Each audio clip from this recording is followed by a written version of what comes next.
780. Le califat abbasside contrôle la partie orientale du Maghreb. Les Abbassides ont des gouverneurs sur place qui gèrent la province depuis Kairouan. Le reste du territoire est indépendant depuis les révoltes kharijites qui avaient eu lieu 50 années plus tôt. Les communautés kharijites sont présentes partout dans le Maghreb. À l'est, elles sont sous l'autorité du gouverneur de Kairouan, mais à l'ouest, elles sont indépendantes. Et 3 royaumes kharijites sont notables. Le royaume suffrite de Tlemcen, le royaume suffrite de Sijil Massa, et le royaume ibadite de Tihert. Et c'est le royaume de Tihert qui sert de royaume central à toutes les communautés kharijites. Tihert abrite des délégations de toutes les communautés kharijites. Le chef de Tihert s'appelle Abdurrahman ibn Rostom. Il est considéré par tous les autres kharijites comme l'imam, c'est-à-dire le chef spirituel et politique. Les kharijites avaient tenté de renverser le gouvernement abbasside de Kairouan quelques années plus tôt. Ils y étaient arrivés temporairement, mais les Abbassides ont repris leur souveraineté. Et le Maghreb est resté comme ça jusqu'au milieu des années 780. Lors de cette décennie, il y a eu des événements qui ont totalement changé la situation. Abdurrahman ibn Rostom meurt en 784. À sa mort, s'est posé le problème de sa succession. Le mouvement kharijite s'est formé contre le système de succession héréditaire. Ce n'est pas le fils de l'imam qui devient imam, mais le plus méritant des musulmans. La confédération kharijite du Maghreb doit donc élire un nouveau chef. Le problème est qu'il faut prendre en compte le fait tribal. À cette époque-là, les tribus berbères étaient très puissantes et il y avait de grandes rivalités entre elles. Et le grand avantage d'Ibn Rostom est qu'il était perse. Il n'appartenait à aucune tribu berbère, il était donc perçu comme quelqu'un de neutre. Élire un perse au pouvoir signifie qu'aucune tribu ne domine les autres. Après 1 mois de délibération, c'est finalement le fils d'Ibn Rostom qui est élu imam, Abd al-Wahhab. Et sa venue au pouvoir marque le début d'une nouvelle dynastie, la dynastie rostémide. Abd al-Wahhab va consolider la structure de l'État. Il crée une véritable administration. Du temps de son père, les communautés locales élisaient leur propre chef. Mais Abd al-Wahhab va les nommer lui-même. Cette situation ne convient pas à tout le monde. Certains kharijites vont contester le pouvoir dynastique. Les gens qui contestent le pouvoir de Abd al-Wahhab forment ce qu'on appelle le nékarisme. Nekar en arabe signifie le fait de renier. Les Nekaris seront donc ceux qui renient. Et les partisans d'Abd al-Wahhab, quant à eux, prendront le nom de Wahhabiyin.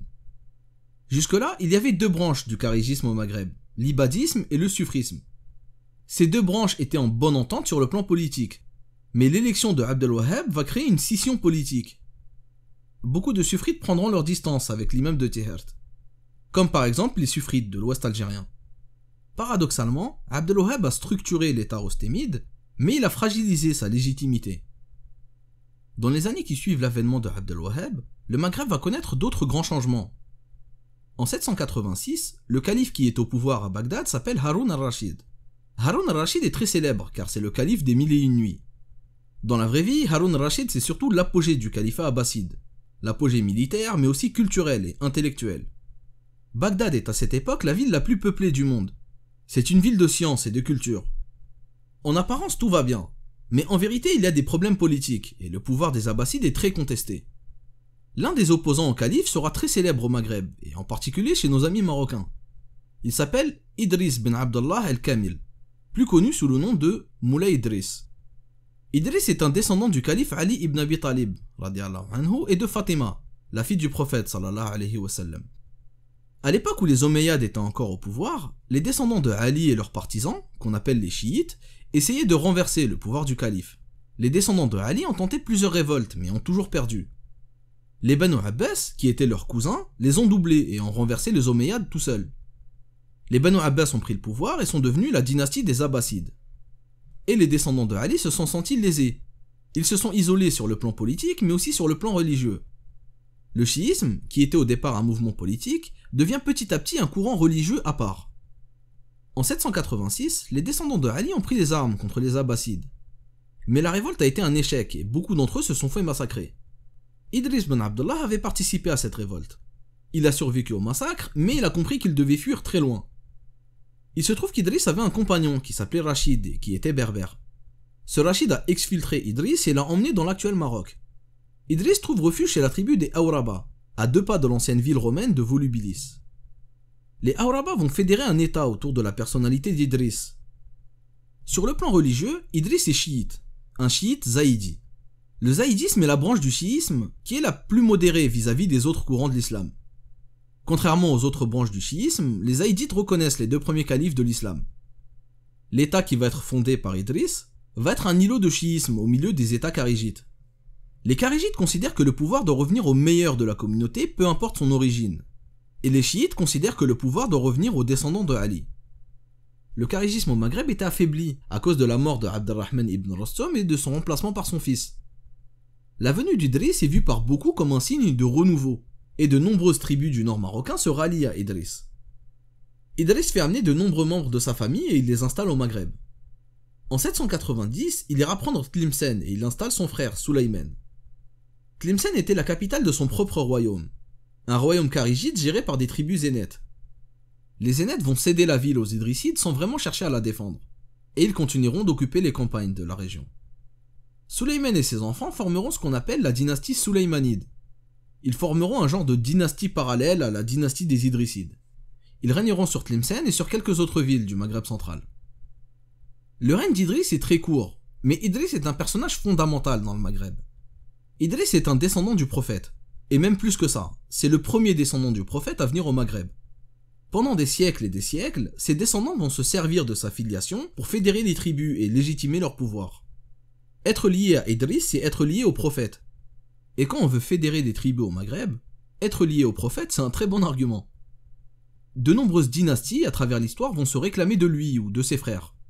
Encore aujourd'hui, par exemple, la dynastie marocaine revendique une ascendance idrisside. Idriss ne règne que 3 ans. Il est fait empoisonner par un assassin aux ordres du calife Haroun al-Rachid. Il meurt et laisse sa femme enceinte, et son fils naît quelques mois après sa mort. Rachid, le compagnon d'Idriss, va assurer la régence en attendant la majorité d'Idriss II. Et c'est lors du règne d'Idriss II que va vraiment commencer l'expansion du royaume idrisside. Idriss II va fonder plus tard Fès et entraîner une expansion du royaume vers le sud de l'actuel Maroc. À la même époque, de l'autre côté du Maghreb, en Ifriqiya, il y a aussi du changement. L'Ifriqiya était sous domination abbasside. Les califes abbassides nommaient des gouverneurs, et ces gouverneurs administraient tout l'est du Maghreb, depuis Kairouan. Mais la situation était instable. Les gouverneurs étaient très souvent contestés par l'armée locale, et il arrivait régulièrement que des gouverneurs se fassent expulser. En 799, un officier du nom de Temem ben Tamim avait chassé le gouverneur de Kairouan et a pris le pouvoir à sa place. Et c'est un homme qui s'appelle Ibrahim ben Aghlab qui est parti le chasser et redonner le pouvoir aux Abbassides. Ibrahim ben Aghlab est un arabe originaire du Khorasan. Son père était venu en Ifriqiya à l'époque des révoltes berbères en 765. Ibrahim ben Aghlab était devenu gouverneur du Zab, c'est-à-dire gouverneur de l'Est algérien. Et puisqu'il a chassé le rebelle, le calife Haroun al-Rachid va le récompenser et le nommer gouverneur de toute l'Ifriqiya. Ibrahim ben Aghlab va faire une proposition au calife. Il lui propose de gérer l'Ifriqiya de manière autonome, mais il promet en échange de payer un impôt annuel. Et le calife accepte. À partir de là, va commencer une nouvelle dynastie en Ifriqiya, la dynastie Aghlabide. Au début des années 800, les 3 grandes branches de l'islam sont représentées au Maghreb. Les chiites à l'ouest avec le royaume idrisside, les musulmans sunnites à l'est avec les Banu Aghlab, et les kharijites un peu partout dans le territoire. Les ibadites de Tihert avec les descendants d'Ibn Rostom, et les suffrites à Sijil Massa et chez les zénètes de l'ouest algérien et du nord marocain. À cela, il faudrait ajouter le royaume des Berwata sur la façade atlantique du Maroc qui a sa propre religion.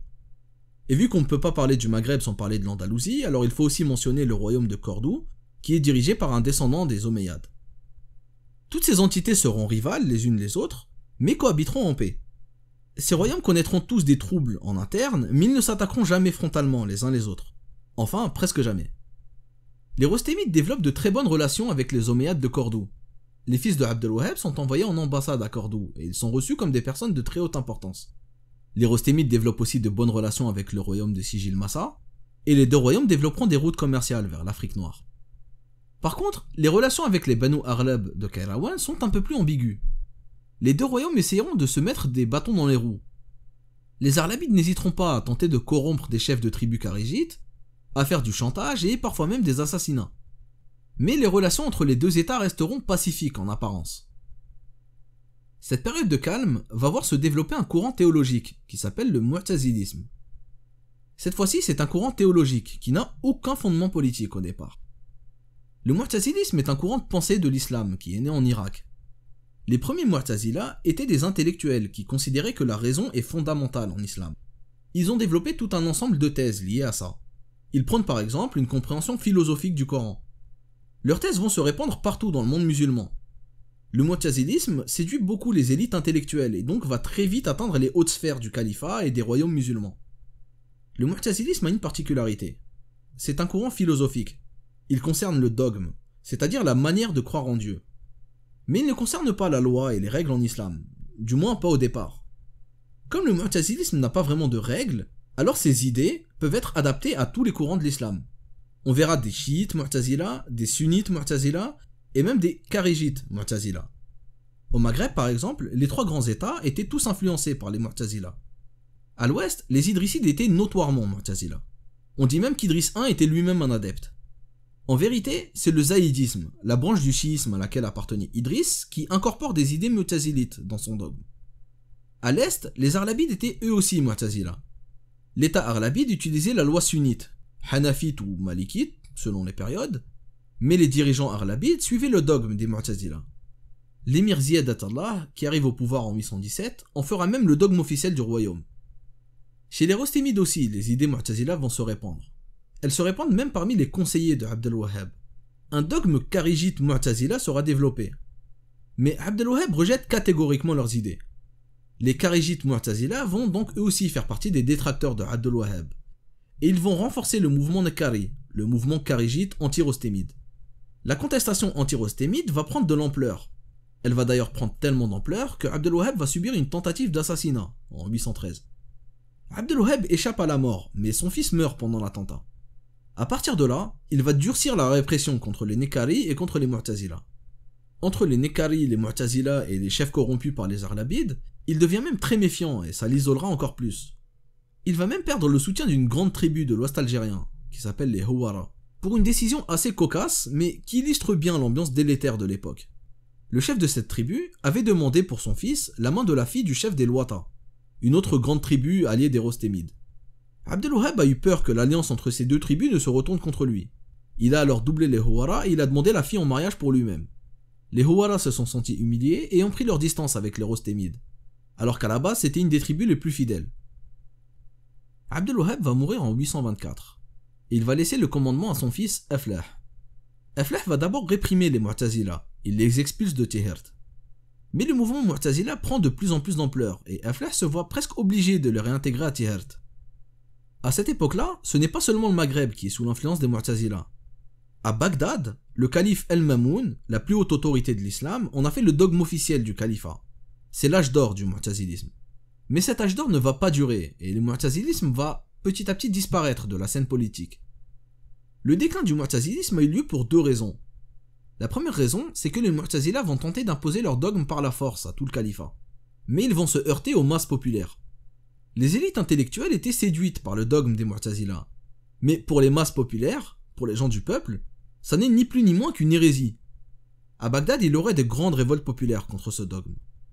Et la seconde raison pour laquelle le mu'tazilisme va disparaître de la scène politique, c'est que le calife lui-même va perdre son influence. Pour comprendre la situation, il faut revenir quelques années en arrière. Le calife Haroun al-Rachid est mort en 809, et sa succession a été mouvementée. Deux de ses fils se sont disputés le pouvoir, El-Amin et El-Ma'moun. Et c'est El-Amin qui a pris le pouvoir. L'autre fils, El-Ma'moun, n'a pas accepté et a décidé de lui faire la guerre. Il se trouve qu'El-Mamoun était à moitié perse, car sa mère était d'origine perse. Il a alors monté une armée de Perses pour combattre l'armée arabe du califat et déloger son frère. Et il a réussi. Il a pris la place de son frère et il a fortement affaibli l'armée arabe. Une fois au pouvoir, El-Mamoun a donné du pouvoir à ses généraux perses.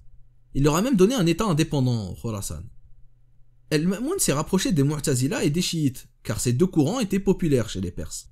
Il a déclaré le mu'tazilisme comme dogme officiel du califat, et il s'est allié aux chiites, à tel point qu'il a promis à l'imam chiite de lui succéder après sa mort. Mais l'imam chiite est mort avant lui. Et finalement, c'est son demi-frère, El-Mu'tasim, qui lui succède en tant que calife. El-Mu'tasim n'était pas à moitié perse, il était à moitié turc, car sa mère était turque. Et El-Mu'tasim va utiliser une armée composée de Turcs. Et là, la situation va lui échapper. Les militaires turcs vont prendre de plus en plus de pouvoir, et ils vont commencer à faire régner l'anarchie à Bagdad. Les habitants de Bagdad en ont marre et il y a plusieurs révoltes contre eux. Ils deviennent tellement ingérables que le calife décide de les éloigner de Bagdad. Il déménage avec eux dans une ville plus petite, la ville de Samarra. Là-bas, le pouvoir des miliciens va être total.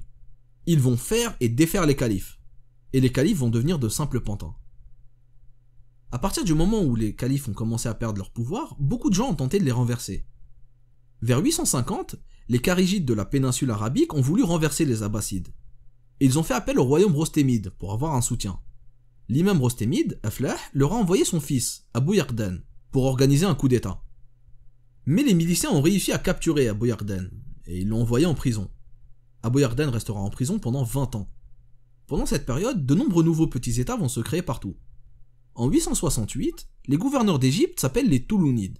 Ce sont des Turcs qui gouvernent pour le compte des Abbassides. Enfin, qui gouvernent, officiellement. Dans les faits, ils se comportent comme une province autonome, et ils vont livrer des guerres aux provinces voisines. Ils vont livrer de nombreuses batailles aux Rostémides et aux Arlabides. À cause de ça, le Maghreb se coupera de l'Orient et se centrera petit à petit sur lui-même. Les Arlabides vont prendre leur indépendance de fait. Avant ça, ils envoyaient des impôts annuels à Bagdad. À partir de maintenant, il n'aura plus de lien avec le califat. L'imam rostémide Aflah meurt en 870. À sa mort, son fils Abou Yarden est encore en prison. Et c'est son autre fils, Abou Bakr, qui prend le commandement. Mais il va arriver quelque chose d'assez incroyable à Abou Yarden. Abou Yarden est en prison depuis une vingtaine d'années. Pendant sa détention, il s'est lié d'amitié avec son compagnon de cellule. Et son compagnon de cellule, c'est El-Mu'tamid, le futur calife. À cette époque, comme on l'a dit plus tôt, c'était les miliciens turcs qui avaient le pouvoir et qui nommaient et retiraient les califes. Et ils avaient des méthodes assez radicales. Lorsqu'ils mettaient un calife au pouvoir, ils mettaient tous les potentiels successeurs en prison. Ça évitait d'éventuels coups d'état, et ça laissait un successeur à portée de main si le pantin au pouvoir ne donnait plus satisfaction. Quoi qu'il en soit, en 870, le compagnon de cellule en question a été libéré et nommé calife. Aussitôt calife, il a libéré Abou Yarden et il lui a proposé de rester en Irak. Abou Yarden a refusé et il a préféré retourner à Tihert. Abou Yarden est retourné à Tihert et a pris le pouvoir à son frère. Pendant son séjour en Irak, Abou Yarden a vu le luxe des califes abbassides et il a voulu les imiter. En retournant à Tihert, il a construit un grand palais. Mais ce style n'est pas vraiment adapté à la mentalité des kharijites. Et l'état rostémide n'était pas assez solide pour se permettre ce genre d'exubérance. De nombreuses tribus vont se détourner de lui. Par exemple, les tribus des Lamta et des Sanhaja du Grand Désert vont se rebeller. La révolte de ces tribus du désert va couper les rostémides de leurs ressources d'Afrique noire. Mais les plus grands problèmes viendront du nord. Une autre région va bouleverser le cours de l'histoire du Maghreb, et même de l'islam en général. La région des Kutama. Les Kutama sont une grande confédération berbère qui peuple le nord-est algérien. Religieusement, ils sont kharijites, et donc ils sont censés être soumis aux rostémides. Et politiquement, ils sont officiellement soumis à l'autorité des Arlabides de Kairouan. Mais en réalité, ils vivent en quasi-autonomie. Ils appartiennent au courant des Kari, qui rejettent la dynastie rostémide, et les Arlabides ont du mal à leur imposer leur autorité. On a vu que le Maghreb s'était recentré sur lui-même depuis quelques décennies. Depuis que les Toulounides d'Égypte avaient coupé les liens entre Kairouan et l'Orient, et depuis que les Arlabides avaient pris leur indépendance. Le Maghreb est petit à petit devenu une entité centrée sur elle-même. Une entité construite sur l'axe Kairouan-Tihert-Fès. Les Arlabides vont alors vouloir étendre leur influence vers l'ouest, et renforcer leur domination dans la région des Kutama. Les Kutama sont donc pris en étau entre les Arlabides qui veulent dominer leur région, et les Rostémides avec qui ils sont en conflit idéologique. Et parallèlement à ça, les Kutama sont en train de connaître une hausse de leur population. Ils deviennent de plus en plus nombreux et donc de plus en plus puissants. Tout est réuni pour qu'ils prennent leur véritable indépendance. Il ne manque plus qu'une étincelle pour embraser toute la région. Et cette étincelle sera provoquée par l'arrivée d'un nouveau courant religieux, au cœur même de la région des Kutama. Un courant religieux qui va tout balayer sur son passage. Le chiisme ismaélien. En 893, un an avant la mort d'Abou Yarden, les Kutama vont accueillir un personnage qui va changer leur destin à tout jamais. Abu Abdallah al-Shiri. Mais on verra ça au prochain épisode. Voilà, c'est la fin de cet épisode, j'espère qu'il vous a plu. Je vous invite à intervenir en commentaire si vous avez des remarques ou des précisions à apporter. Et quant à moi, je vous dis au revoir, et je vous donne rendez-vous au prochain épisode dans lequel on parlera du califat fatimide.